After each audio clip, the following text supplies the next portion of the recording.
देखो क्या है, बेलन के बारे में देखो। पहले बेलन की सबसे पहले आकृति समझो क्या होती है, ठीक है। जैसे ये जो आकृति इस तरीके की है, इसे आप बोलेंगे बेलनाकृति, ठीक है। इसमें आप देखें दो तो वृत्त होते हैं, ऊपर और नीचे, ठीक।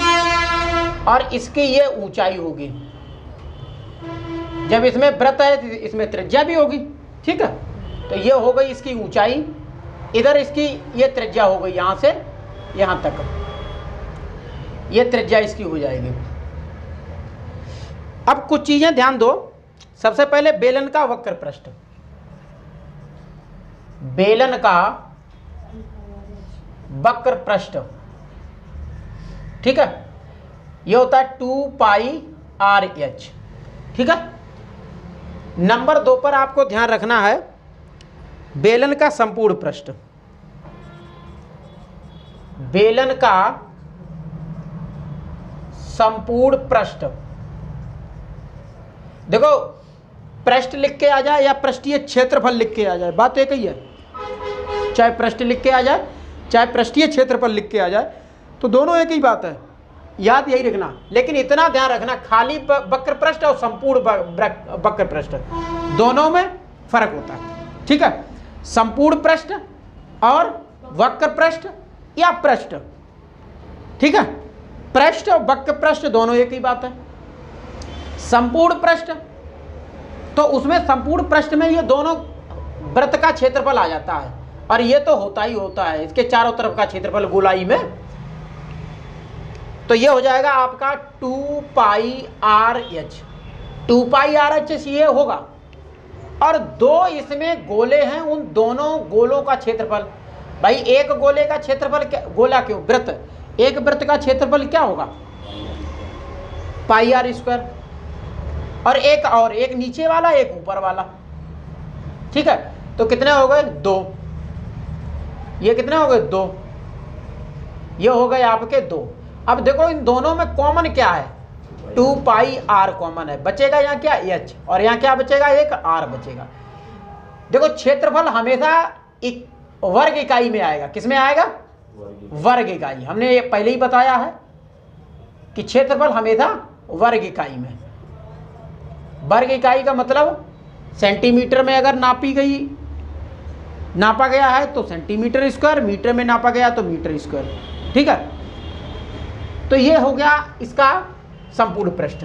तीसरा है बेलन का आयतन,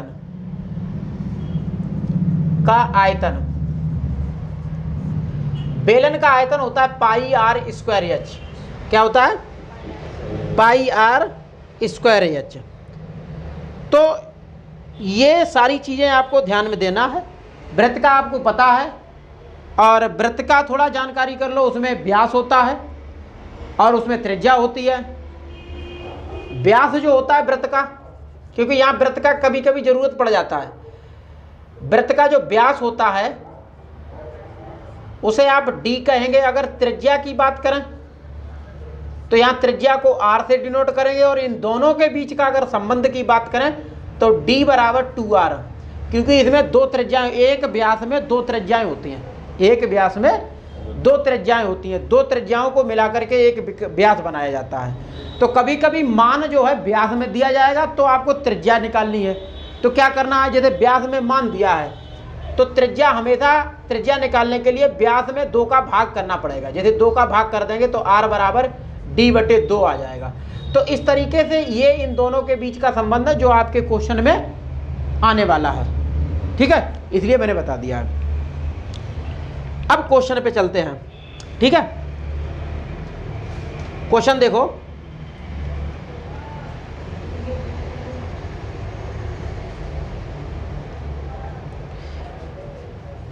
देखिए क्वेश्चन है,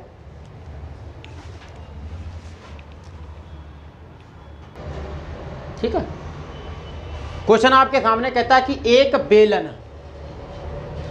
की ऊंचाई 6 सेंटीमीटर, त्रिज्या 3 सेंटीमीटर, बेलन का आयतन होगा, ठीक है। तो बेलन का आयतन कितना होगा ये पूछा है। देखो ऊंचाई 6 सेंटीमीटर, तो h बराबर 6 सेंटीमीटर और त्रिज्या यानी कि r बराबर 3 सेंटीमीटर। क्या पूछा? बेलन का आयतन। तो बेलन का आयतन क्या होता है? पाई आर स्क्वायर एच। ध्यान दीजिए, पाई का मान आप लगा सकते हो या पाई ही रहने दो या पाई का मान भी लगा सकते हो। आर है आपका 3, 3 का वर्ग, एच है 6, तो पाई गुणे 3 दिया 9 गुणे 6, 9 छक्का 54, 54 पाई सेंटीमीटर क्यूब आयतन है, इसलिए सेंटीमीटर क्यूब। पाई का मान भी लगा सकते हो। पाई का मान अगर आप 22/7 लगाएंगे तो 54 गुणे 22/7, 7 से काटो तो 54 गुणे 3.14 और 54 और 3.14 का गुणा करो, कर दो भैया। 4 चौक 16, 4 एकन 4 और 1 5, 4 तियाँ 12, 5 चौक 20, 5 एकन 5 और 2 7 और 5 तियाँ 15, जोड़ दो दे 6 5 9 6 1, 2 अंक बाद दशमलव यानी कि 159.56 सेंटीमीटर क्यूब। ये पाई का मान लगाने। कभी कभी क्या है, उत्तर पाई में ही दे दिया जाता है और कभी कभी पाई का मान भी रखवा लेता है। तो इस तरीके से दोनों तरीके आपको बता दिए। देखो क्वेश्चन है, यदि एक सिलेंडर का आयतन 3850 घन सेंटीमीटर है और ऊंचाई 25 सेंटीमीटर है तो इसकी त्रिज्या क्या है? त्रिज्या पूछी है। तो सबसे पहले हमें यह पता होना चाहिए आयतन सिलेंडर का क्या होता है। सिलेंडर का जो आयतन होता है वो पाई आर स्क्वायर एच बराबर 3850 और एच ऊंचाई दे रखी है भैया। ऊंचाई कितनी है? 25, तो पाई आर स्क्वायर गुणे 25 बराबर 3850। पाई का मान लगा सकते हो आप और 25 यहाँ इंटू में बराबर को उधर जाएगा तो भाग लग जाएगा। इधर कर दो आर स्क्वायर बराबर इधर 3850/25 गुणे पाई। ठीक है, अब 25 का भाग लगाओ, 25 का भाग लगाओ किसमें? 3850 में। देखिए 25 एकन 25, 38 में से 25 जाएगा, कितना बचेगा? 13। कितना बचेगा? 13। 13 5 के आगे 135 हो जाएगा। ठीक है, और 25 पंचे 125, 25 पंचे 125, 35 था, कितना बचा? 10, 25 चौकू 100, 4 हो जाएगा। ठीक है, तो आर स्क्वायर बराबर 154 बटे नीचे हो जाएगा पाई का मान 22/7, 7 ऊपर चला जाएगा। ठीक है, तो ये हो जाएगा 154 गुणे 7 नीचे 22 का 154 में अगर काटोगे तो 7 बार कटेगा ये। तो आर स्क्वायर बराबर 7 गुणे 7, तो आर स्क्वायर बराबर 7 का वर्ग हो जाएगा क्योंकि 7 गुणे में 2 बार है, स्क्वायर से स्क्वायर कट जाएगा। आर बराबर 7 सेंटीमीटर। ठीक है, तो आर का मान कितना निकल आया?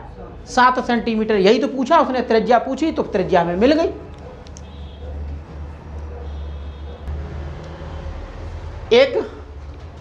एक लंब वृत्ताकार बेलन के वक्र सतह का क्षेत्रफल और ऊंचाई क्रमशः 660 वर्ग सेंटीमीटर और 10 सेंटीमीटर है। इसका व्यास क्या है? क्रमशः लगा, यानी कि 2 चीजें पूछी इसमें। वक्र सतह का क्षेत्रफल 660 है और ऊंचाई कितनी है? 10 सेंटीमीटर है। पूछा क्या है? व्यास पूछा है। किसका व्यास क्या होगा? व्यास मतलब आधार का व्यास, जो जमीन में वृत्ताकार हिस्सा रखा हुआ है उसका क्या पूछा उसने? व्यास पूछा है। और व्यास के लिए क्या करना है आपको? पहले त्रिज्या निकालनी है, और जब त्रिज्या निकालनी है तो उस त्रिज्या को 2 गुना कर दीजिए, व्यास निकल आएगा। अभी मैंने चर्चा भी की है, बताया भी था व्यास क्या होता है, क्योंकि एक व्यास में 2 त्रिज्याएं होती हैं। जब त्रिज्या का मान आ जाएगा 2 का उसमें गुणा कर दीजिए, आपको व्यास मिल जाएगा। देखिए सबसे पहले वक्र पृष्ठ की बात करें, वक्र सतह की बात, चाहे पृष्ठ हो चाहे सतह हो, बात एक ही है। वक्र सतह की बात करें तो वक्र, बेलन का वक्र सतह, देखो बेलन का वक्र सतह है, ठीक, चाहे पृष्ठ लिखा हो, चाहे पृष्ठ लिखा हो, एक ही बात है। क्या होता है 2πr h, यही तो होता है। और इसका मान दे रखा है कितना 660 सेंटीमीटर स्क्वायर, वर्ग सेंटीमीटर या सेंटीमीटर स्क्वायर, दोनों एक ही बात है। 2 से ये कटेगा कितना आएगा 330। और h का मान और दे रखा है इसमें, h कितना है 10 सेंटीमीटर। तो ये हो जाएगा आपका पाई का मान 22/7 गुणे r गुणे h कितना है 10, ठीक, बराबर आपका 330 सेंटीमीटर स्क्वायर। ये दोनों चीजें इधर ले चलो और इसका भाग लगा दो, तो r बराबर हो जाएगा आपका 330/22 ऊपर है, नीचे रहेगा, और 10। और बेटा ये जो 7 नीचे है ये ऊपर जाएगा, 1 0 से 0 काट दो, 11 दूनी 22 और 11 तियां 33, 7 तियां 21, 7 तियां 21, तो 21/2 सेंटीमीटर आया त्रिज्या। पूछा उसने क्या है, व्यास पूछा है। तो व्यास के लिए आपको क्या करना है, d बराबर 2r, तो d r कितना बेटा है 21/2, 2 से 2 काट दो, तो 21 सेंटीमीटर उसका व्यास है, ठीक है, हो गया। देखो किसी बेलनाकार वस्तु के वक्र सतह का क्षेत्रफल 660 सेंटीमीटर स्क्वायर है। यदि इसके आधार की परिधि, आधार के परिधि 44 सेंटीमीटर है तो आयतन क्या होगा। देखो परिधि मैंने बताया कि बेलन इस टाइप का है, तो ये इसका आधार है जमीन, और इसकी परिधि, ये आधार कैसा है वृत्ताकार है, तो वृत्त की परिधि होगी। और वृत्त की परिधि क्या होती है, क्या होती है 2πr होती है वृत्त की परिधि, और इसका मान दे रखा है 44। तो यहाँ से आपको क्या मिलेगा r मिल जाएगी, ठीक है। तो उससे मतलब नहीं, पहले देखते हैं क्या क्या दिया है। देखो इसका वक्र सतह दिया है, वक्र सतह दिया कितना, ये वक्र सतह का मतलब आपका दिया है 2πr h, ठीक है 660, और आधार की परिधि 2πr दे रखी है, कितनी, वो कितनी है 44। देखो कितना सरल सवाल है। अब इसमें आपको h नहीं दे रखा है, तो h इससे निकल जाएगा। देखो कैसे, इसमें देखो, इसमें 2πr है, इसकी जगह पे आप क्या लिख दो 44, भाई 2πr की जगह पे क्या रख दो 44, लो गुणे h बराबर 660, 44 का भाग लगा दो इधर, 660/44, 11 चौक 44 और 11 छक्का 15 चौकू 60, तो h का मान निकला है 15 क्या सेंटीमीटर, ठीक है। तो h निकल आया। उसने पूछा क्या है, उसने आयतन पूछा है, किसका, बेलन का। तो बेलन का आयतन क्या होता है πr² h। देखिए बेलन का आयतन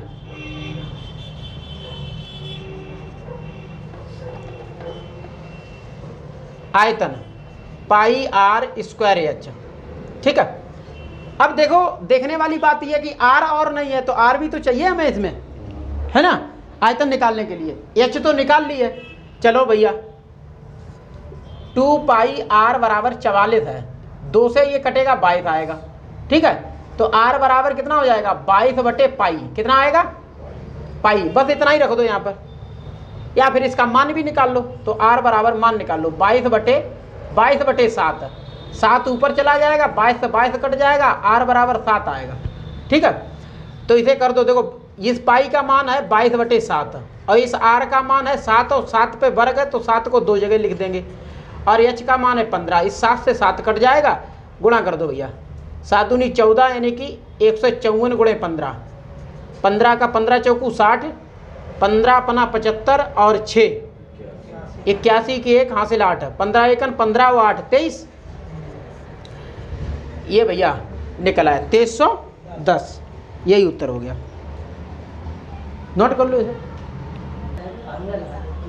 हाँ सीधे। क्या सवाल है, यदि किसी बेलनाकार वस्तु बेलनाकार वस्तु का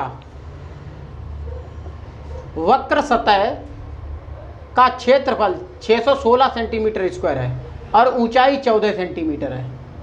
ठीक है, तो इसकी त्रिज्या ज्ञात करो, त्रिज्या कितनी होगी। वक्र सतह कितना है 616, तो वक्र सतह का सूत्र क्या होता है बेलन के 2 पाई आर एच बराबर इसका मान कितना 616 और ऊंचाई भी इसकी दे रखी है कितनी 14, 616 सेंटीमीटर स्क्वायर। देखो ये 2 से पहले इसे काटो, 3 दूनी 6 0 8, अब 14 से काट दो इसे, 14 से कटेगा, 14 दूनी 28 कट जाएगा, 14 दूनी 28 दो बार में। यहाँ है आपका पाई आर बचा है, ऊपर 22 और नीचे 22 बटे पाई है ना, और पाई की जगह पे क्या कर दो 22 बटे 7, 7 ऊपर चला जाएगा, 22 से 22 कट जाएगा, तो आर बराबर 7 सेंटीमीटर, ये त्रिज्या हो गई। ठीक है, कितना समय लगा सकता है। ठीक है, वक्र पृष्ठ। ठीक है, एक बेलनाकार, ठीक है, बेलनाकार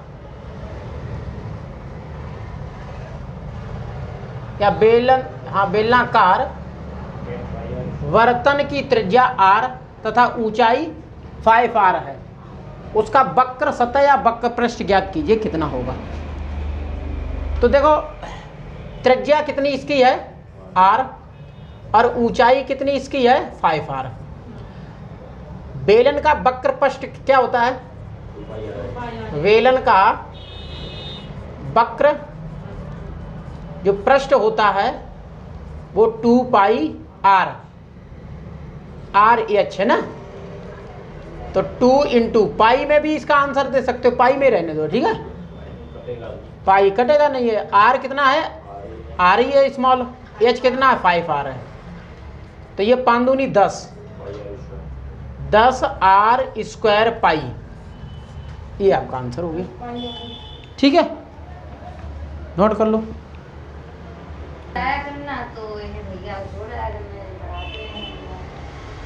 एक बेलन की ऊंचाई 10 सेंटीमीटर तथा त्रिज्या 5 सेंटीमीटर है, उस बेलन का संपूर्ण पृष्ठ क्या होगा।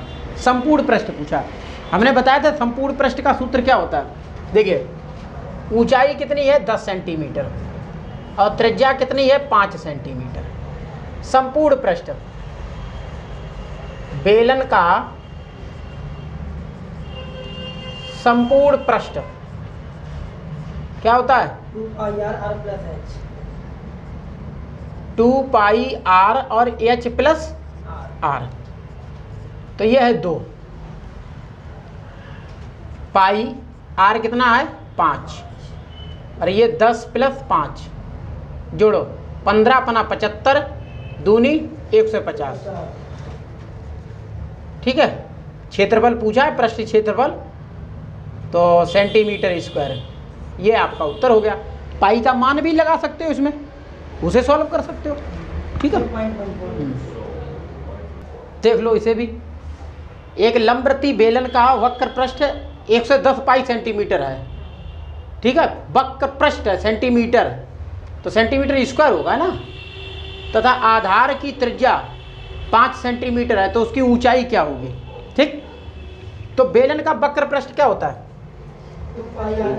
2 पाई आर एच बराबर कितना है 110 पाई, पाई से पाई कट जाएगा, 2 से ये कटेगा तो 55 आ जाएगा ना, और आर गुणे 5, एच कितना है वो त्रिज्या, नहीं हाँ आर 5 है, 5 गुणे एच बराबर 55 सेंटीमीटर स्क्वायर।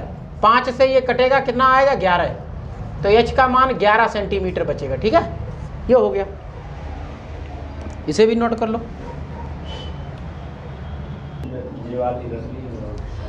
तो देखो भाई, सबसे पहले हमें ध्यान देना है कि दिया क्या है, व्यास दिया है तो त्रिज्या निकालना है।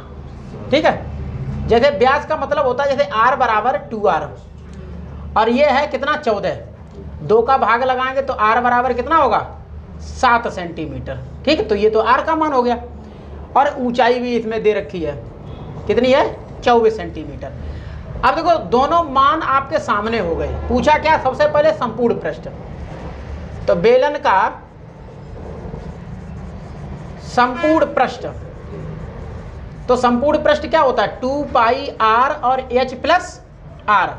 तो 2 पाई, पाई का मान लगाओ 22/7 और r कितना है 7, h कितना है 24 प्लस 7, 7 से 7 कट जाएगा।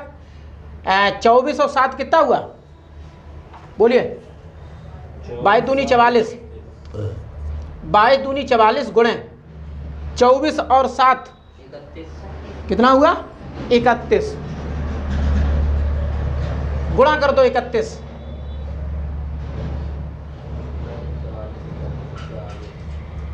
31 का गुणा करो 44 में, 4 एकन 4, 4 तियां 12, ठीक है 4 6 3 1364, कितना आएगा 1364 सेंटीमीटर स्क्वायर।